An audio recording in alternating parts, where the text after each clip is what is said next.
Welcome back everyone. Next test पर आ जाइए। प्रैक्टिस सेट नंबर है ये 133।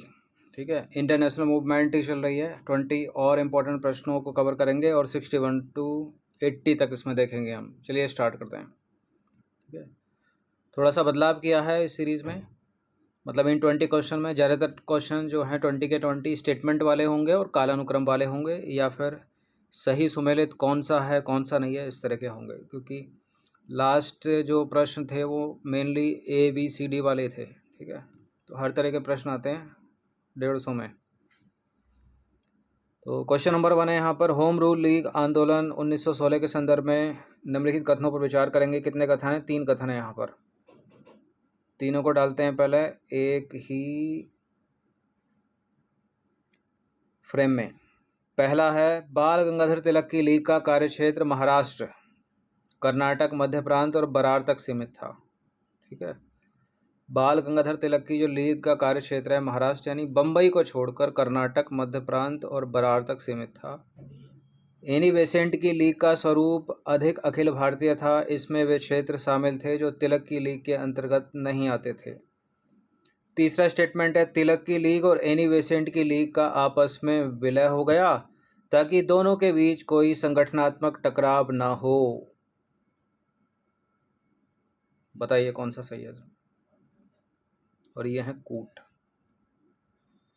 पहला करेक्ट है, दूसरा करेक्ट है, तीसरा वाला इनकरेक्ट है। ठीक है,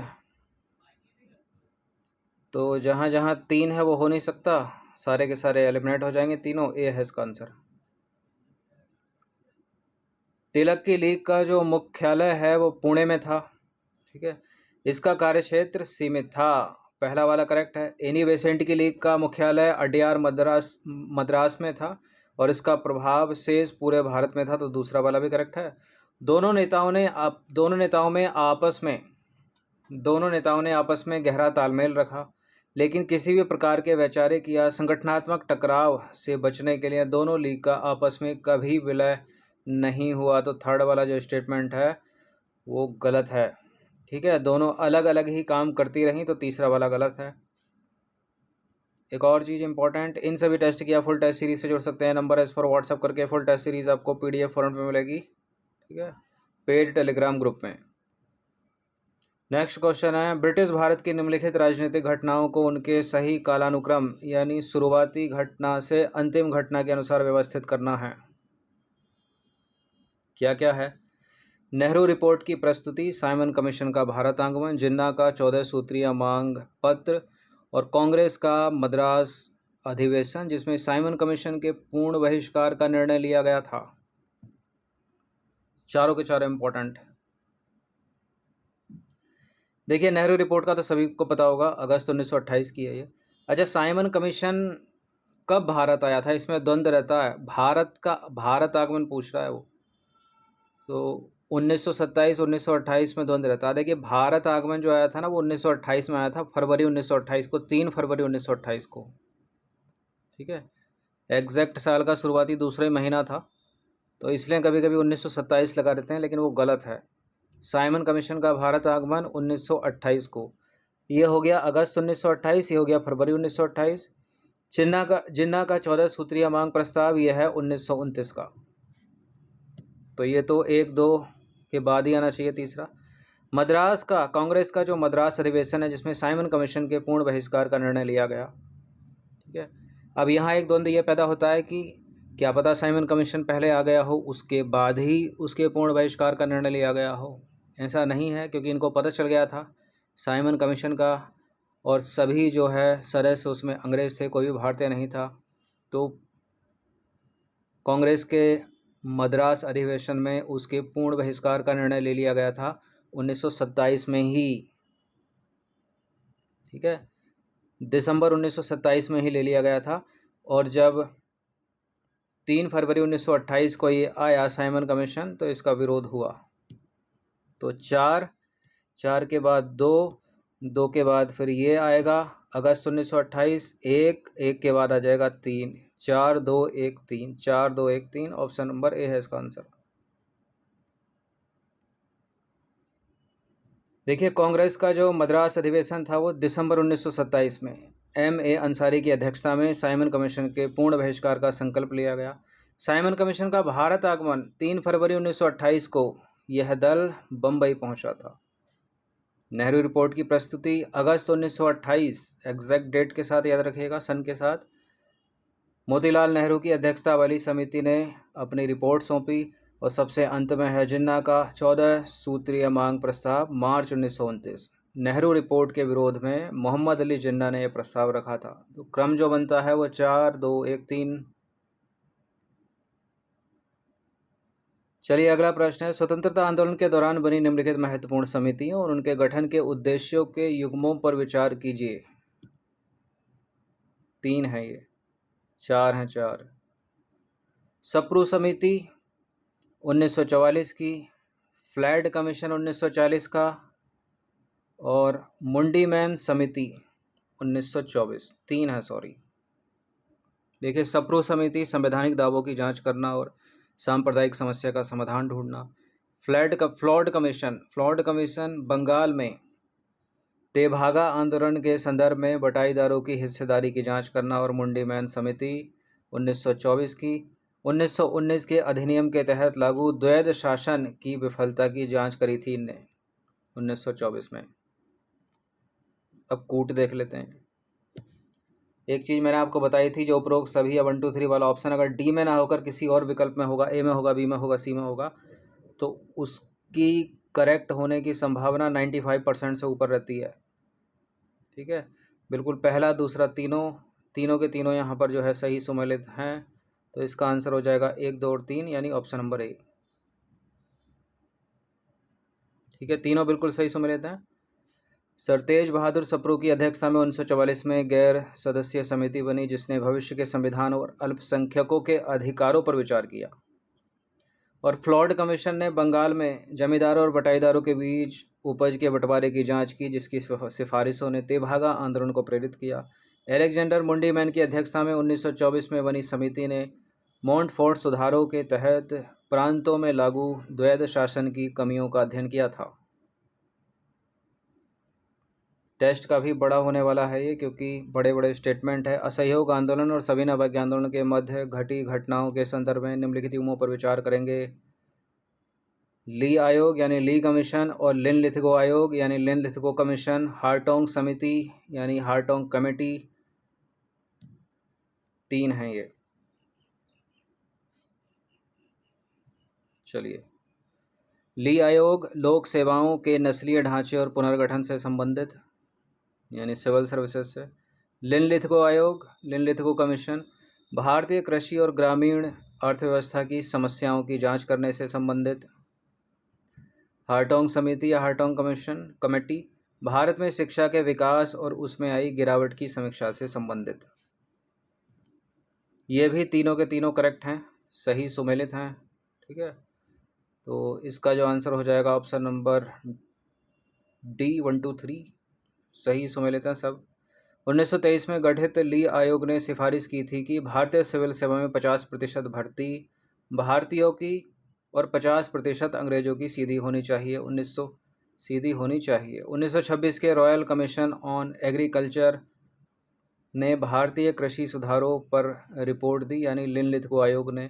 और 1929 की हार्टोंग समिति ने प्रशासनिक और माध्यमिक शिक्षा के स्तर में सुधार तथा जन शिक्षा पर जोर देने की बात कही थी। अगला है, महात्मा गांधी के प्रारंभिक आंदोलनों के संदर्भ में निम्नलिखित कथनों पर विचार करेंगे।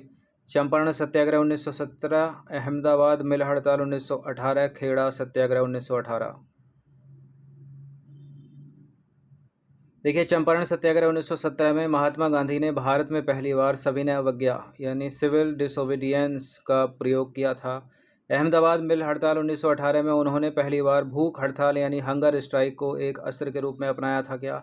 खेड़ा सत्याग्रह 1918 में गांधी जी ने पहली बार पूर्ण असहयोग नॉन कोऑपरेशन का व्यवहारिक प्रयोग किया था। क्या? बताइए कौन सा सही है इसमें।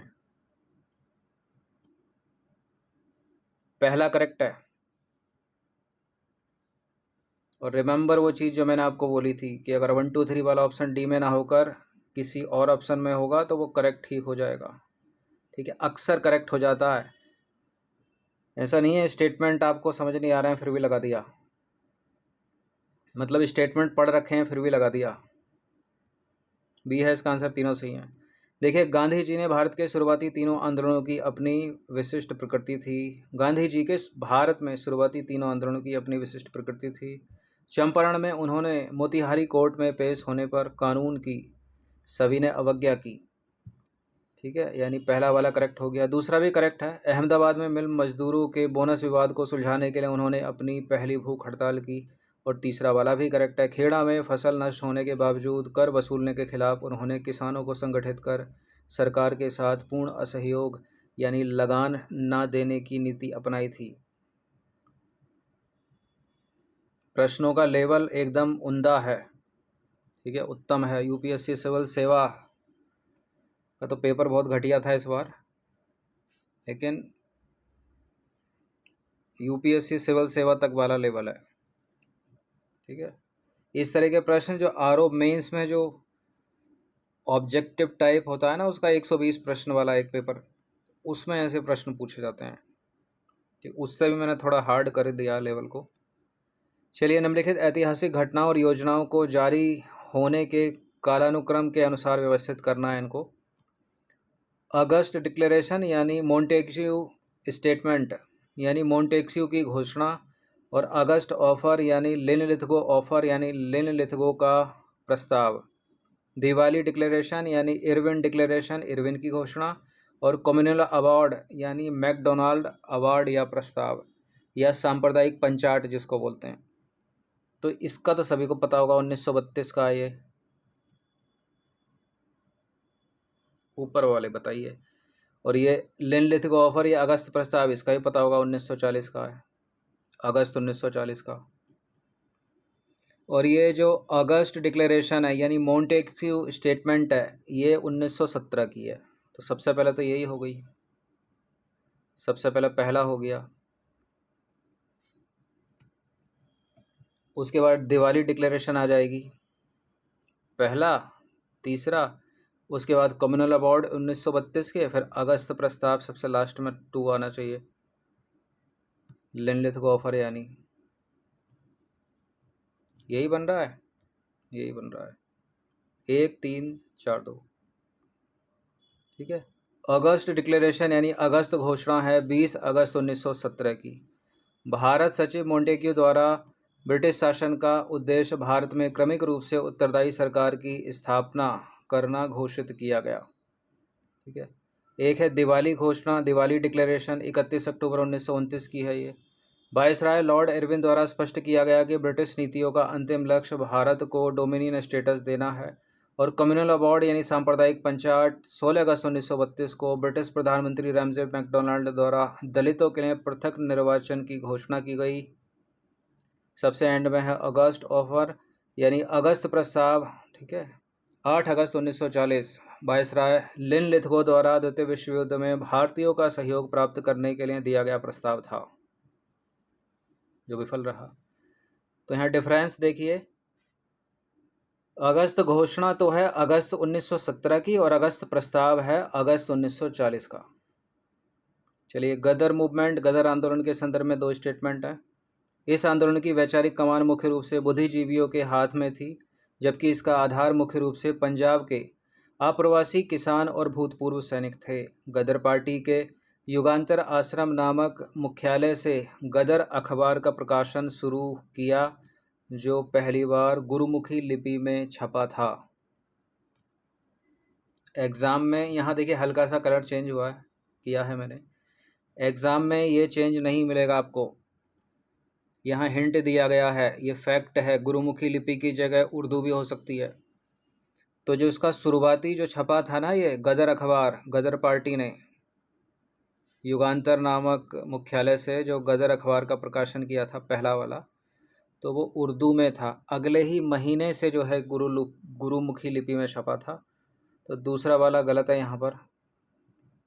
इसने सही पूछा है तो सही 2 तो होगा नहीं, केवल पहला ही होगा। चूँकि पहला भी सही है तो डी भी हटा दीजिए, चूँकि पहला ही सही है तो डी भी हट जाएगा।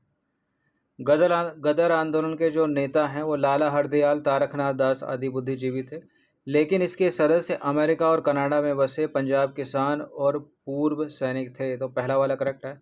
गदर पार्टी का जो मुख्यालय है वो सैन फ्रांसिस्को में युगांतर आश्रम ही था।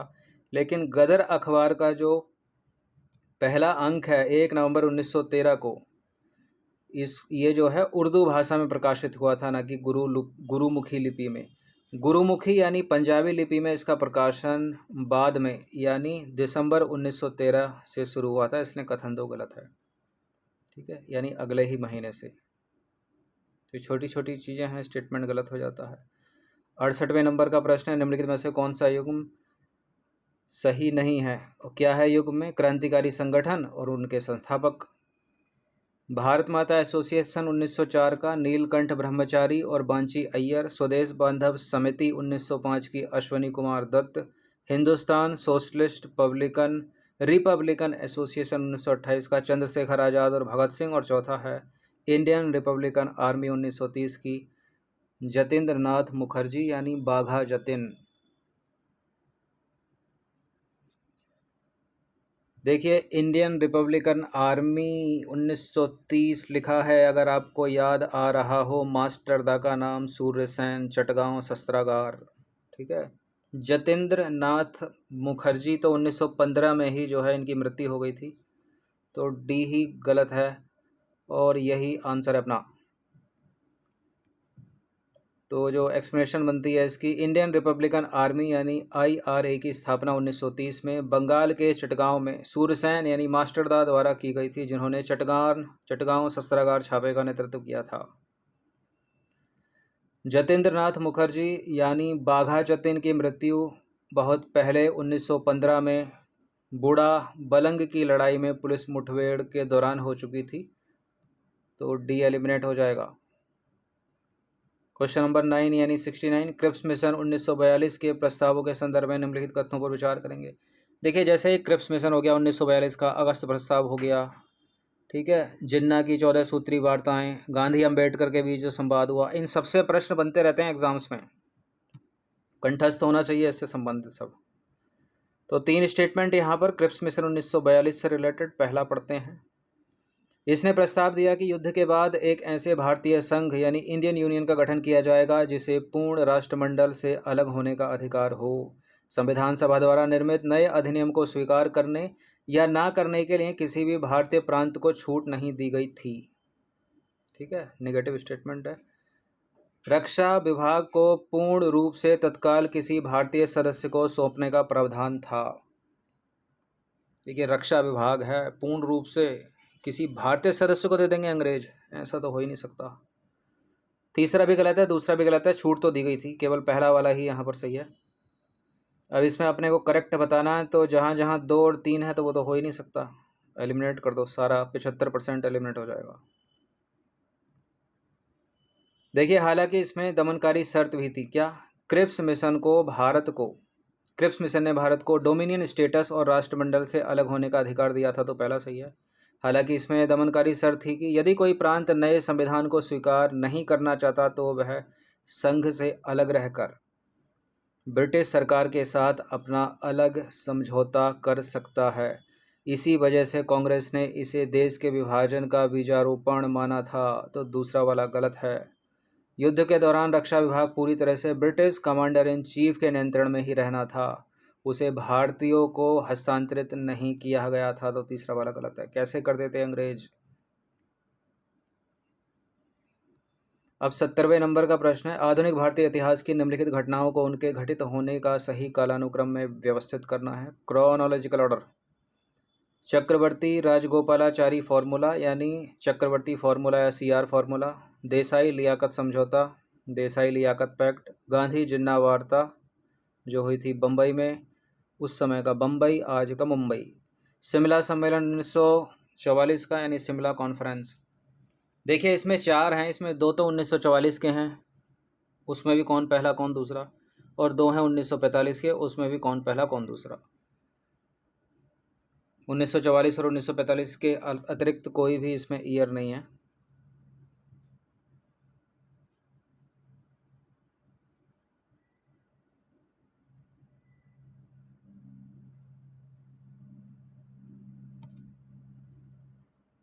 ये है कूट। क्या है इसका आंसर?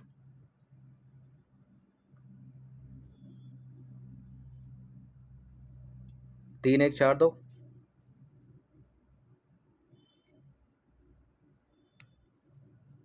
या 3-2-1-4? ए और बी तो है नहीं। गांधी जिन्ना वार्ता तत्कालीन बंबई में, शिमला सम्मेलन 1944 का शिमला कॉन्फ्रेंस। 3-4-1-2 3-1-4-2 3-2-1-4। देखिए इसका जो आंसर होगा वो बी हो गया। बी कैसे हो गया? 1-3-2-4 1-3-2-4। हाँ ठीक है, ठीक है। इसका उत्तर है 1-3-2-4। तो चक्रवर्ती राजगोपालाचारी जो फॉर्मूला है वो 1944 का है, जनवरी 1944 ही होगा। उसके बाद तीसरा है गांधी जिन्ना वार्ता, ये भी 1944 की है। उसके बाद है देसाई लियाकत समझौता 1945 और शिमला सम्मेलन 1945। 1-3-2-4। चलिए देख ही लेते हैं इनको। देखिए CR फॉर्मूला मार्च 1944 का, राजा जी ने कांग्रेस और मुस्लिम लीग के बीच राजनीतिक गतिरोध दूर करने के लिए यह योजना गांधी जी की सहमति से जारी की। तो CR फॉर्मूला हो गया मार्च 1944। उसके बाद गांधी जिन्ना वार्ता, यह भी 1944 की है लेकिन सितंबर की है। CR फॉर्मूला के आधार पर गांधी जी और जिन्ना के बीच लंबी बातचीत हुई जो विफल रही। उसके बाद देसाई लियाकत समझौता है 1945 का, इसमें भी जनवरी 1945 भूला भाई देसाई और लियाकत अली खान के बीच अंतरिम सरकार के गठन को लेकर गुप्त सम्मेलन हुआ। और सबसे अंत में आता है शिमला सम्मेलन, शिमला कॉन्फ्रेंस, जून जुलाई 1945 को लॉर्ड वेबल द्वारा बुलाई गई सर्वदलीय बैठक जो अंततः विफल रही। तो जो करेक्ट कालानुक्रम बनता है 1-3-2-4, ठीक है, यानी 1-3-2-4 कुछ ऐसे बना पैटर्न। चलिए आ जाइए, वर्ष 1927 के साइमन कमीशन के संदर्भ में निम्नलिखित कथनों पर विचार करेंगे। 3 कथन है यहाँ पर, 3 कथन को एक ही फ्रेम में डालते हैं। इसका गठन निर्धारित समय से 2 वर्ष पूर्व ही कर दिया गया था क्योंकि ब्रिटेन की तत्कालीन कंजर्वेटिव सरकार को डर था कि आगामी चुनावों में लेबर पार्टी सत्ता में आ सकती है। भारत शासन अधिनियम 1919 में यह वैधानिक प्रावधान था कि इसके लागू होने के 10 वर्ष बाद एक समीक्षा आयोग का गठन किया जाएगा। और तीसरा है लिबरल नेता तेज बहादुर सप्रू के सुझाव पर ही कांग्रेस ने इस कमीशन, किस कमीशन, साइमन कमीशन में किसी भी भारतीय को शामिल ना करने का विरोध किया था। ऐसा कैसे हो सकता है? तेज बहादुर सप्रू ने तो इसको श्वेत कमीशन कहा था क्योंकि सारे के सारे अंग्रेज थे इसमें। ये तीसरा वाला गलत है स्टेटमेंट, ठीक है, वो तो अंग्रेजी होगा, कोई फिरंगी ही होगा। तो जहाँ जहाँ 3 हटा दीजिए। क्या पूछा है? करेक्ट इनकरेक्ट, करेक्ट पूछा है। यहाँ देखना बड़ा जरूरी है वरना गलत हो जाएगा, 1/3 चला जाएगा और जो इससे पहले सही किया होगा उसका भी चला जाएगा। देखिए 1919 के एक्ट, मतलब ये तो जाएगा ही जाएगा, इससे पहले जो करेक्ट किया हो जाएगा उसमें से भी चला जाएगा। 1919 के एक्ट की समीक्षा 1929 में होनी थी परंतु ब्रिटिश कंजर्वेटिव पार्टी ने राजनीतिक लाभ के लिए इसे 1927 में ही गठित कर दिया, तो पहला और दूसरा करेक्ट हो गया।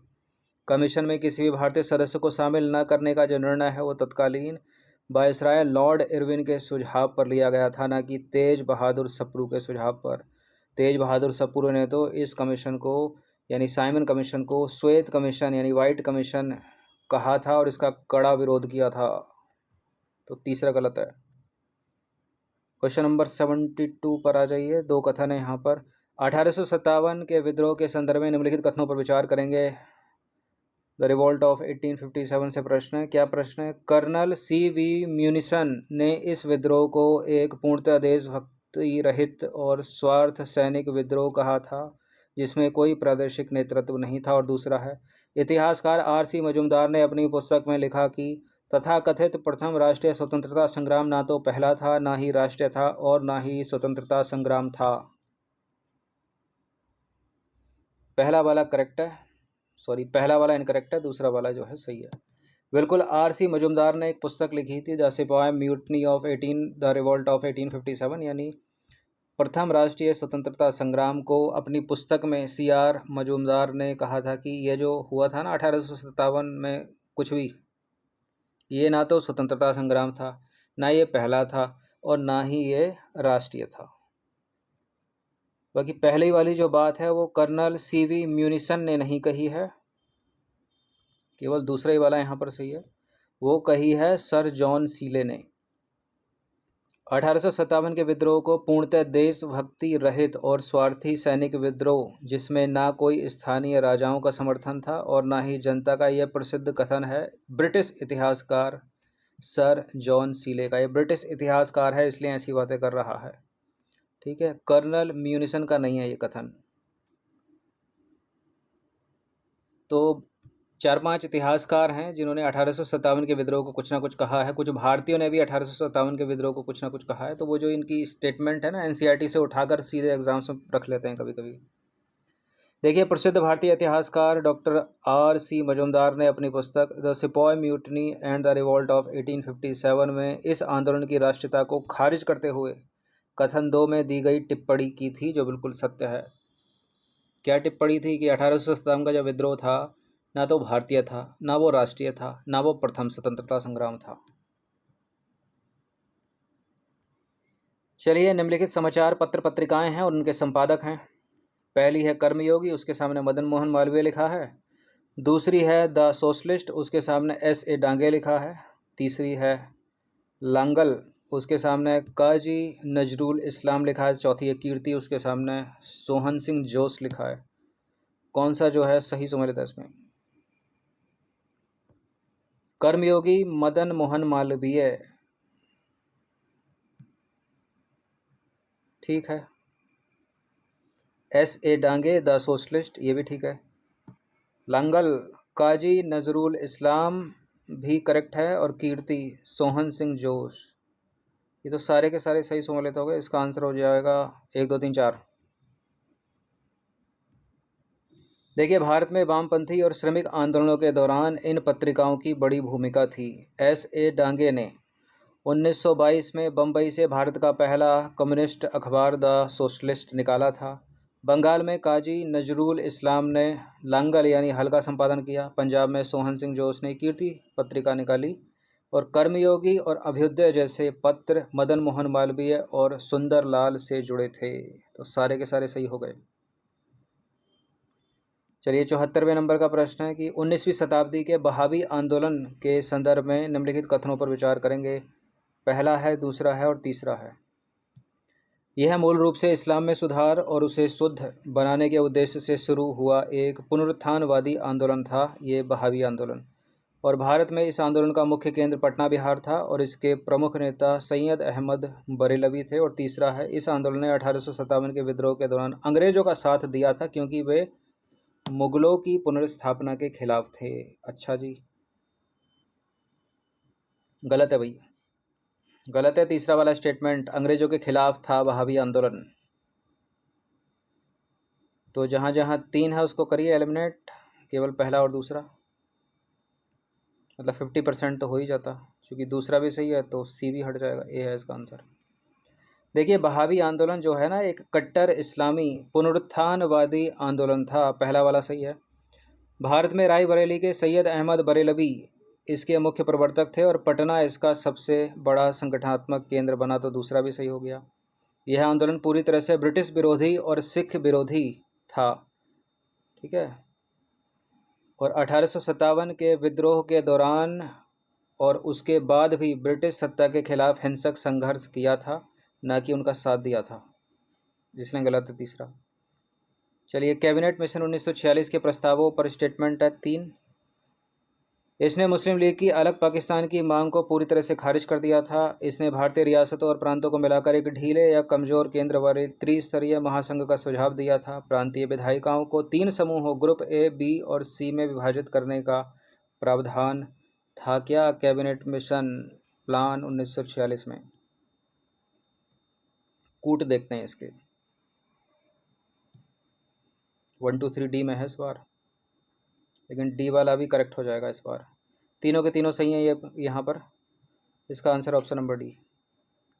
देखिए, कैबिनेट मिशन, ये 3 नाम याद रखिएगा, पैथिक लॉरेंस, स्टेफोर्ड क्रिप्स और A.V. अलेक्जेंडर ने तार्किक आधार पर अलग पाकिस्तान की मांग को खारिज कर दिया था। पहला वाला सही है।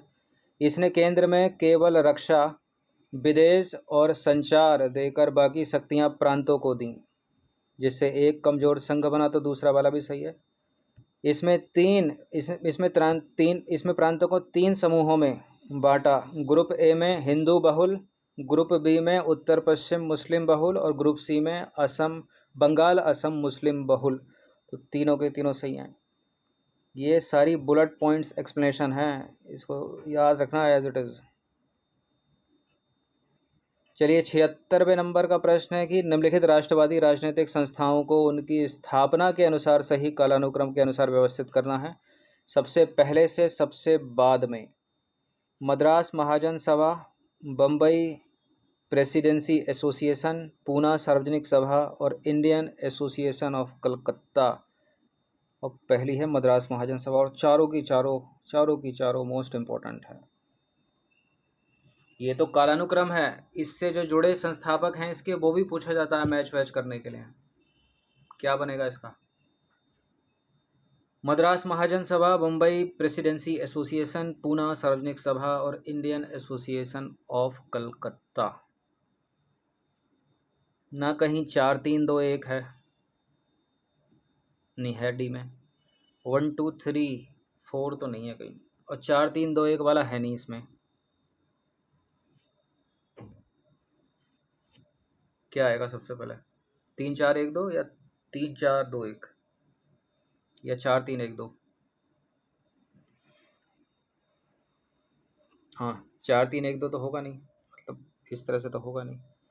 4 3 1 2 2 2 4 3 1 2 4 3 2 1 सॉरी, ठीक है 4 3 2 1 ये तो है नहीं इसका, इसको तो एलिमिनेट कर दो।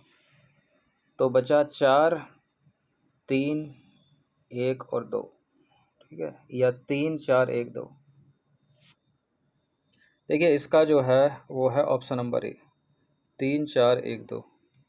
सबसे पहले पूना सार्वजनिक सभा, उसके बाद इंडियन एसोसिएशन ऑफ कलकत्ता। कुछ इस तरह से पैटर्न बना।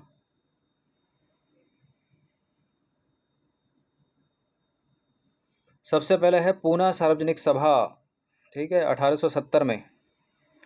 पूना सार्वजनिक सभा 1870 MG रानाडे और GV जोशी द्वारा। उसके बाद Indian Association of Calcutta 1876 Surendra Nath Banerjee और आनंद मोहन बोस द्वारा। फिर मद्रास महाजन सभा 1884 MB राघवाचारी और G सुब्रमण्यम अय्यर और P आनंद चार्लू के द्वारा। उसके बाद बम्बई प्रेसिडेंसी एसोसिएशन 1885 सबसे एंड में फिरोज शाह मेहता, KT तेलंग और बदरुद्दीन तैयब जी द्वारा। तो ईयर के साथ जो है कौन से वो नेता हैं वो भी इम्पोर्टेंट है इसमें। तो पैटर्न बनता है इसका 4 3 4 1 2, ठीक है 3 4 3 4 1 2। क्वेश्चन नंबर 77 है, द्वितीय विश्व युद्ध के दौरान सुभाष चंद्र बोस द्वारा गठित आज़ाद हिंद फौज यानी INA की विभिन्न ब्रिगेड यानी रेजिमेंट के संदर्भ में निम्नलिखित पर विचार करेंगे। निम्नलिखित युग्मों पर 3 ब्रिगेड है यहाँ पर। सुभाष ब्रिगेड, ठीक है, झांसी की रानी ब्रिगेड और नेहरू ब्रिगेड। और वो 3 इम्पोर्टेंट नाम शाहनवाज खान, ठीक है, लक्ष्मी सहगल, लक्ष्मी स्वामीनाथन सहगल और ढिल्लो गुरबख्श सिंह ढिल्लो। ये 3 नाम वही हैं जिन पर INA यानी लाल किला मुकदमा चला था इनके ऊपर।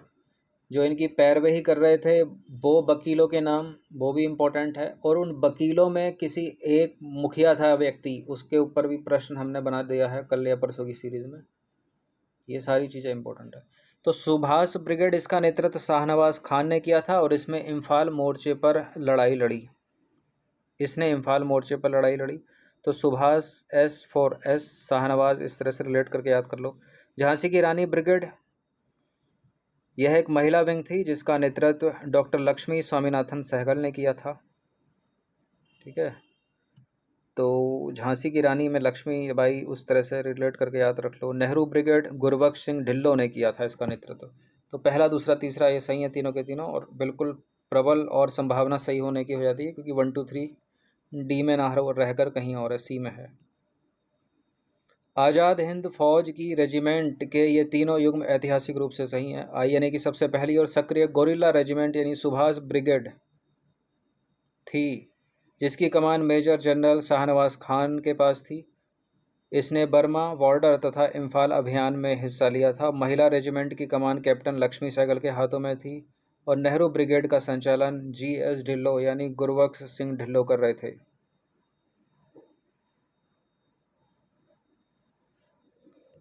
78वें नंबर का प्रश्न है, ब्रिटिश भारत की भू राजस्व नीतियों के संदर्भ में निम्नलिखित कथनों पर विचार करेंगे। स्थायी बंदोबस्त है यानी परमानेंट सेटलमेंट, और दूसरा है रैयतवाड़ी व्यवस्था यानी रैयतवाड़ी सिस्टम, तीसरी महलवाड़ी हो गई, और कौन सी बची? वो तीनों के तीनों बड़ी इंपॉर्टेंट। चलिए, स्थायी बंदोबस्त यानी परमानेंट सेटलमेंट के तहत जमींदारों को भूमि का पूर्ण मालिक बनाया गया और सरकार का हिस्सा हमेशा के लिए निश्चित कर दिया गया। छोटी छोटी चीज़ें याद रखना। और रैयतवाड़ी व्यवस्था के तहत सरकार ने सीधे किसानों यानी रैयतों के साथ समझौता किया। इसमें भूमि कर की दरें जो है समय समय पर संशोधित की जाती थी। बिल्कुल, स्थायी बंदोबस्त में बिचौलिए बीच में थे जमींदार, जैसे ये अंग्रेज है, बीच में जमींदार है और ये किसान है। उसके बाद आई रैयतवाड़ी व्यवस्था, पहला सही है भाई, दूसरा वाला भी सही है। रैयतवाड़ी व्यवस्था में जमींदार हट गए, किसान सीधे किससे इंटरेक्ट करेंगे, मतलब अंग्रेज किससे करेंगे? किसान से। किसान किससे करेगा? सीधे अंग्रेज से। बिचौलिए हट गए हैं रैयतवाड़ी व्यवस्था में, ठीक है। जहाँ भू राजस्व परमानेंट सेटलमेंट निश्चित है, वहीं रैयतवाड़ी व्यवस्था जो है समय समय पर संशोधित है। और तीसरा क्या है? महलवाड़ी में कर निर्धारण की इकाई व्यक्तिगत किसान ना होकर पूरा गांव या महाल होता था। ये भी ठीक है, ठीक है। तीनों को करेक्ट ही रखा गया है मेरे द्वारा एज इट इज, ताकि याद रहे आपको। 1 2 3 डी है इसका आंसर। देखिए, अंग्रेजों की तीनों भू राजस्व प्रणालियों के ये बुनियादी लक्षण बिल्कुल सही हैं। लॉर्ड कॉर्नवालिस की स्थायी बंदोबस्त में जमींदार मालिक थे, पहला वाला सही है। अच्छा, कहाँ कहाँ थी ये स्थायी बंदोबस्त? बंगाल में और बिहार में, ये भी इंपॉर्टेंट है, याद रखना इसको। थॉमस मुनरो की रैयतवाड़ी सीधे किसान मालिक थे ज़मीन के, कहाँ थी ये? मद्रास और मुंबई में। और कर की दरें जो हैं वो परिवर्तनीय थीं। ये किस में स्थायी है कर की दरें, किस में परिवर्तनीय? उल्टा फुल्टा करके याद रखेगा, आप याद रखना तो करेक्ट ले जाओगे। होल्ट मैकेंजी की महलवाड़ी कौन सा क्षेत्र है? पंजाब वाला, ठीक है, अवध में। और ये पूरे गांव यानी महाल को सामूहिक रूप से कर चुकाने की जिम्मेदारी थी। तीनों करेक्ट हैं। बहुत बड़ा टेस्ट हो गया भाई, 2 और बचे हैं अभी। वर्ष 1913 के कानपुर मस्जिद कूटनीति विवाद के संदर्भ में निम्नलिखित कथनों पर विचार करेंगे। 2 कथन है यहाँ पर। कानपुर मस्जिद कूटनीतिक विवाद 1913 का। यह विवाद कानपुर की मकरम अली मस्जिद के एक हिस्से को सड़क चौड़ीकरण के लिए ब्रिटिश प्रशासन द्वारा तोड़े जाने के कारण भड़का था। इस आंदोलन के दौरान मुस्लिम लीग के भीतर के युवा विंग जैसे मौलाना आज़ाद और अली बंधु ने नरमपंथी और ब्रिटिश समर्थक नेताओं को पछाड़कर लीग की नीतियों को उग्र राष्ट्रवादी मोड़ दिया था। बिल्कुल ये करेक्ट हैं दोनों के दोनों। कानपुर मस्जिद कूटनीतिक विवाद 1913 का, सी है इसका आंसर। देखिए, जुलाई 1913 में कानपुर की एक मस्जिद के पूर्वी हिस्से, ठीक है, को नगर पालिका ने सड़क चौड़ी करने के लिए ढहा दिया था, जिससे देश भर के मुसलमानों में भारी आक्रोश फैल गया और दंगे हुए। पहला वाला स्टेटमेंट जो है सही है। इस घटना ने मुस्लिम लीग के भीतर चल रहे वैचारिक युद्ध को बदल दिया। आगा खां जैसे पुरानी पीढ़ी के वफादार या नरमपंथी नेता पीछे छूट गए और मौलाना अबुल कलाम आज़ाद, मोहम्मद अली जौहर जैसे युवा तर्क हावी हो गए, जिन्होंने लीग को ब्रिटिश विरोधी खेमे में खड़ा कर दिया। इसलिए दोनों कथन सही हैं। 80वां प्रश्न और अंतिम प्रश्न है, निम्नलिखित में से कौन सा युग्म सही सुमेलित नहीं है यानी इनकरेक्ट है? अच्छा, है क्या इसमें? विद्रोह, आंदोलन और उनसे संबंधित प्रमुख क्षेत्र, इंपॉर्टेंट। रामोसी विद्रोह 1822 से 1829 के सामने लिखा है पश्चिमी घाट यानी महाराष्ट्र, ठीक है। रामोसी हो गया ये। खोंड विद्रोह 1837 से 1856 उड़ीसा के पहाड़ी क्षेत्र। रंपा विद्रोह 1922 से 1924 आंध्र प्रदेश के गोदावरी क्षेत्र। और चुआर विद्रोह यानी चुआर रिवोल्ट 1798 का मालाबार तट केरल का। देखिए जो चुआर विद्रोह था ना, चुआर रिवोल्ट 1798 का, ये बंगाल का है, पश्चिम बंगाल का। मालाबार, केरल के मालाबार मुस्लिम मोपला, अगर आपको याद रहा हो मोपला, तो ये है मालाबार में। कई बार प्रश्न बनते हैं उस पर भी। तो इनकरेक्ट है डी, वही आंसर अपना। देखिए चुआर या चुआर विद्रोह बंगाल के मिदनापुर और बांकुरा जिलों यानी वर्तमान पश्चिम बंगाल में स्थानीय आदिवासियों और भूमिहीन किसानों द्वारा अंग्रेजों की आर्थिक शोषण नीतियों के खिलाफ हुआ था। ठीक है, जो केरल का मालाबार तट है वो प्रसिद्ध है मोपला विद्रोह के लिए। ये कब हुआ था? 1836 से 1921 तक का है, ये बड़ा लंबा है। ठीक है, बाकी अन्य तीनों विकल्प जो हैं भौगोलिक रूप से सही समझ लेते। तो 80 प्रश्न ये बड़े इम्पोर्टेंट अभी तक के, 20 और ऐड करके इसका फुल टेस्ट जो PDF है आपको पेड टेलीग्राम ग्रुप में जो है मिल जाएगा। ठीक है, ये हिस्ट्री है एज इट इज़, इसे बार बार पढ़ लो, रट लो, क्योंकि ये चेंज तो होनी है नहीं, सिलेबस में है, किसी भी एग्ज़ाम के लिए इम्पोर्टेंट भी है।